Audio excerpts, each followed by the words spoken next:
नमस्कार, मैं अमित और आप देख रहे हैं एनबीसी 24। बिहार में राजनीति उठापटक लगातार जारी है। इसी सब मुद्दे पर हमारे साथ बात करने के लिए मौजूद है जाप सुप्रीमो पप्पू यादव। जेडीयू का एक विधायक है, उनका बयान आया है कि जेडीयू की सरकार चलने वाली नहीं है। जेडीयू देखिए, अब एक तो आप लोग गंभीरता से नहीं लीजिए ऐसे लोगों का जिसका अपना कोई वजूद कुछ ना हो, और रुपयेगा बबूल तो खाइएगा खजूर। जब सभी लोग औरत खोर, पैसा खोर, ताकत, हथियार, ऐसे लोगों को टिकट दीजिएगा तो आप क्या उम्मीद? दोनों वैचारिक लोगों ने कुछ बोल दिया क्या? तो बड़े पॉलिटिशियन जिसका कोई औचित्य नहीं है, जिसकी अपनी आगे न पाग न पीछे पगा, ऐसे लोगों को यदि आप ऐसी बात करते रहते हैं। बीजेपी जहाँ 2 एमएलए है वहाँ एमपी मुख्यमंत्री बना लेता है, जहाँ सत्ता नहीं होती है वहाँ बना लेता है, कर्नाटक में, मध्य प्रदेश में, जहाँ पर गवर्नर स्पीकर उसका हो, जहाँ विपक्ष ईडी में फंसा हुआ हो, 3200 दांत के बीच में जीव कहाँ से निकली है कुचल के।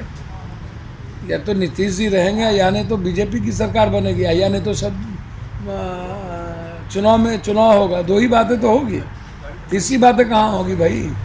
आप कैसी बातें करते रहते हैं, तीसरी बातों की चर्चा मत करिए। बिल्कुल बिल्कुल। देखिए, दूसरी तरफ आरजेडी भी हक लगाए बैठी हुई है कि कह रहे कि नीतीश कुमार हमारे पुराने साथी हैं और बहुत जल्दी हमारे बना दीजिए, जल्दी आ जाएंगे। मैं तो कह रहा हूँ कि जल्दी से मुख्यमंत्री बना दें, क्या प्रॉब्लम है?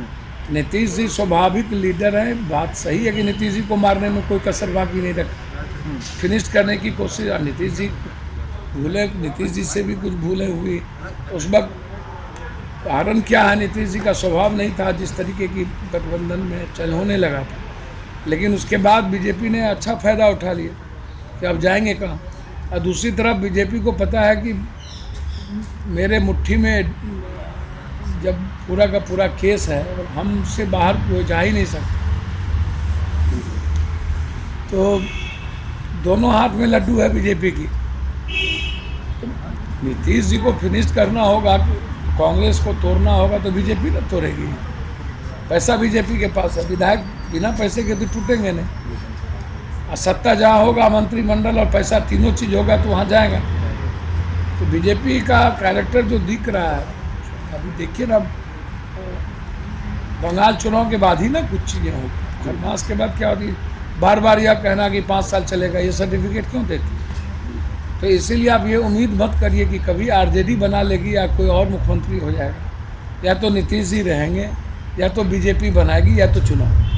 यहाँ दूसरा सवाल है कि कोरोना वैक्सीन की इंतजार पूरे विश्व कर रही है। इस बीच भारत में लॉन्च भी हुआ। दूसरी तरफ आरजेडी के तेजस्वी यादव हैं। अब किसके बारे में देखिए, मैं किसी को गंभीरता से नहीं लिया कीजिए, कौन क्या बोलता है। मैं इतने करूँगा कि बीजेपी से आग्रह करूँगा कि हर चीज़ों की राजनीति ना करिए। गाली गलौज, हर चीज़ों में नफरत पैदा करना। वैक्सीन जनता के लिए है, बनने दीजिए, लेने दीजिए। नेता, बिहार में चुनाव हुआ, कोरोना नहीं हुआ, हैदराबाद में, बंगाल में। अब नेताओं को क्या ज़रूरत है? मुझे तो नहीं ज़रूरत है, मैं 70 लाख लोगों से मिल चुका हूँ। आम लोगों की ज़रूरत है तो आप देना कंपलसरी है। आप कभी कहते हो 1 करोड़ देंगे, 2 करोड़ देंगे, अभी है नहीं उतना। इसकी मार्केटिंग और इसी को धूम मचाते रहना, मुद्दा किसान है। तो मुझे तो लगता है कि कहीं से भी उचित नहीं है। आम आदमी, अंतिम आदमी तक कोरोना वायरस जो 130 करोड़ के लोग हैं, जिनकी नीड्स है, जो ज़रूरत है, आप दीजिए ना। अब इंग्लैंड लगभग लॉकडाउन हो गया। क्या परिस्थितियां हैं ये? क्या third world war, economical third world war क्या है? क्यों दुनिया इस तरीके से होड़ लगी हुई है सत्ता और पैसे का साम्राज्य बनने के लिए?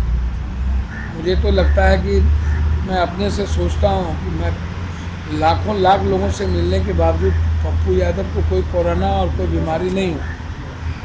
तो हर चीज़ों में राजनीति और हर चीज़ों में बरबोलापन दिखाने की आवश्यकता नहीं है। सरकार जनता के लिए होती है, जनता सरकार के लिए नहीं होती। इसीलिए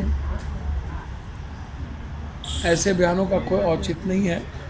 और मुझे लगता है कि अंतिम व्यक्ति से शुरू हो, जो बैरियर हैं जिसकी बात वो करते हैं, और जब पूरे मुकम्मल तौर पर आएगा तो उसको देखा जाएगा क्या है क्या नहीं है। हमें तो लगता है कि कहीं ना कहीं एक वैक्सीन क्या है, क्यों वैक्सीन लाया जा रहा है, ये तो वैज्ञानिक ही बताएं, और क्या नीड्स है ये मैं नहीं जानता हूँ। जिस तरीके से खांसी सर्दी को भी आप कोरोना से जोड़ दिए, बिहार भारत का तो ये स्वाभाविक बीमारी है।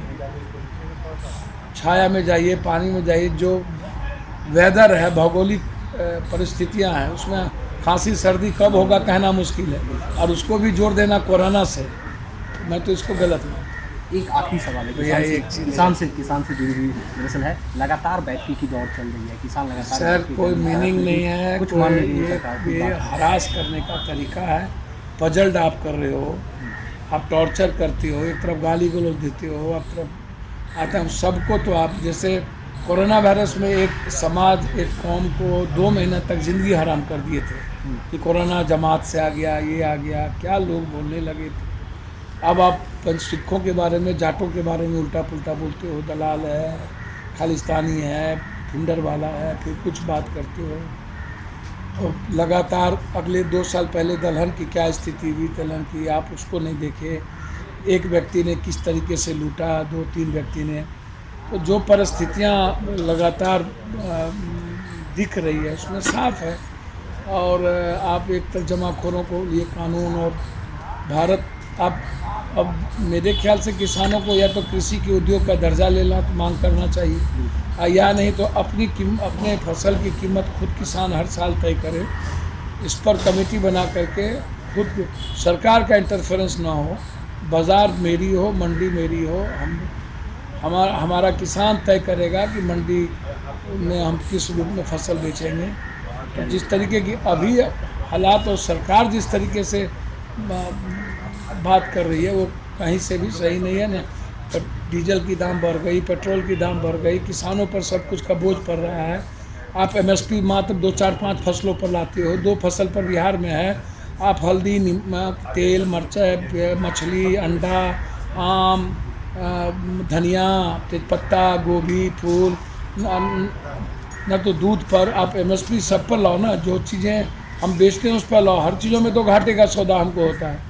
मक्के पर आप 2-3 फसल पर सिर्फ एमएसपी ला के क्या करोगे? एमएसपी सब चीज़ों के लिए, इसकी भी बात है। आपने सुना एमएसपी अगर होनी चाहिए तो हर एक चीज़ों पर होनी चाहिए, सब चीज़ पे एमएसपी भी होनी चाहिए, सिर्फ 2-3 चीज़ों पे एमएसपी नहीं होनी चाहिए। दिल्ली से NBC 24 के लिए अमित चौधरी की रिपोर्ट। निहाल नमकीन पकौड़े, स्वाद का बादशाह।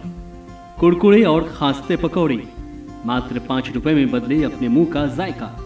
बच्चों से लेकर बूढ़े तक हर किसी की पहली पसंद निहाल नमकीन पकौड़ी। नकलचों से सावधान, पैकेट पर बना शंख का फोटो देखकर ही खरीदे। NBC 24, सच की ताकत।